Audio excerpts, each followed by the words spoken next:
Hello दोस्तों, आप सभी का स्वागत है मेरे YouTube चैनल में। दोस्तों, आज मैं आपको जानकारी देने वाला हूं जो हिंदी में गद्य खंड और पद्य खंड होते हैं, इन्हें कितना ही याद करना जरूरी है। दोस्तों, इसके बिना आप यूपी बोर्ड में संदर्भ नहीं लिख सकते। इन्हें याद करना बहुत जरूरी है, गद्य और पद्य को। दोस्तों, इसी के बारे में आपको हम बताने वाले हैं, तो वीडियो शुरू करते हैं। जो लेखक पहले हैं आचार्य रामचंद्र जी शुक्ल, इन्होंने पाठ लिखा है मित्रता।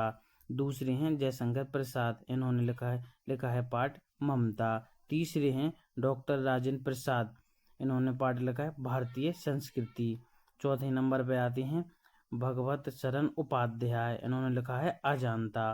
पांचवें नंबर पे पद्मलाल पुन्नालाल बख्शी, इन्होंने क्या लिखूं की खोज की है। छठवें नंबर पे रामधारी सिंह दिनकर, ईसिया तू ना गई मेरे मन से, ये इन्होंने पाठ लिखा है। सातवें नंबर पर आते हैं दोस्तों जयप्रकाश भारती, पानी में चंदा और चांद पर आदमी, इन्होंने ये पाठ लिखा है। तो ये तो दोस्तों हो गई गद्य खंड की बात। अब कर लेते हैं पद्य खंड। तो दोस्तों, इन्हें याद करना बहुत जरूरी है। दोस्तों, अगर अभी आप याद नहीं करोगे तो आप संदर्भ नहीं लिख पाओगे, इसलिए इन्हें याद करना बहुत ही महत्वपूर्ण है और ये उपयोगी हैं बहुत यूपी बोर्ड में।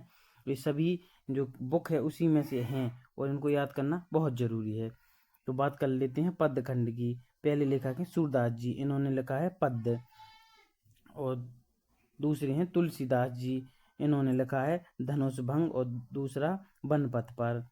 तीसरे हैं रस खान जी, इन्होंने लिखा है समये कविंद्र। चौथे नंबर में बिहारी लाल, भक्ति और नीति, इन्होंने 2 पाठ लिखे हुए हैं। पांचवें नंबर पर आते हैं सुमित्रानंदन पंत, इन्होंने पहला लिखा है चीटी और दूसरा चंद्रलोक में प्रथम बार।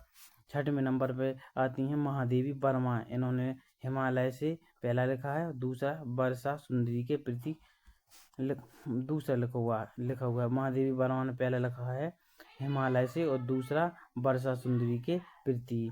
सातवें नंबर पे आते हैं राम नरेश त्रिपाठी, इन्होंने स्वदेश प्रेम पहला ही पाठ लिखा हुआ है। आठवें नंबर पर आते हैं मक्खनलाल चतुर्वेदी, इन्होंने पुष्प की अभिलाषा और दूसरी जवानी दोनों की खोज की है। नौवें नंबर पर आती हैं सुभद्रा कुमारी चौहान, इन्होंने लिखा हुआ है झांसी की रानी की समाधि पर, इन्होंने एक ही की खोज की है।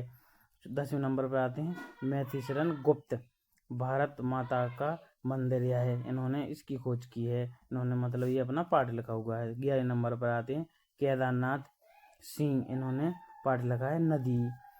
12वें नंबर पर आते हैं अशोक वाजपेयी, युवा जंगल और दूसरा भाषा एक मात्र, इन्होंने 2 पाठ लिखे हुए हैं। 13वें नंबर पर आते हैं श्याम नारायण पांडे, हल्दी घाटी, इन्होंने ये पाठ लिखा हुआ है।